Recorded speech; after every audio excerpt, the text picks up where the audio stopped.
L'organisation du maintien à domicile pour une personne âgée dépendante s'articule autour du médecin traitant, de la famille, du personnel soignant comme les infirmières, les aides-soignantes, les paramédicaux comme les kinésithérapeutes, les ergothérapeutes, les professionnels de santé qui se déplacent au domicile comme le laboratoire, les techniciens spécialisés, les prestataires de matériel médical et les spécialistes qui peuvent se déplacer.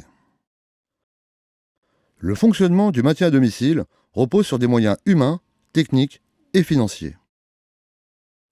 La prise en charge financière du maintien à domicile regroupe le matériel médical comme la location du lit médicalisé, du matelas anti-escar, du fauteuil roulant ou encore appareillage divers. Les soins médicaux comme le passage infirmier ou aide-soignant ou encore le passage de paramédicaux ou professionnels de santé, tout cela est pris en charge par la caisse primaire d'assurance maladie. Ou encore les médicaments et consommables médicaux comme les examens, les radios, tout cela est également pris en charge par la caisse primaire d'assurance maladie.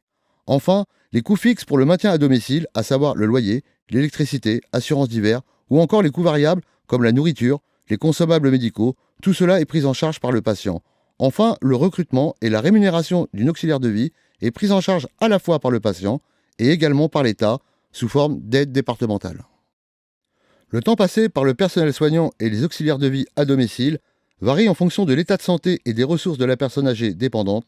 Selon une estimation de temps, elle oscille entre 2 et 6 heures par jour.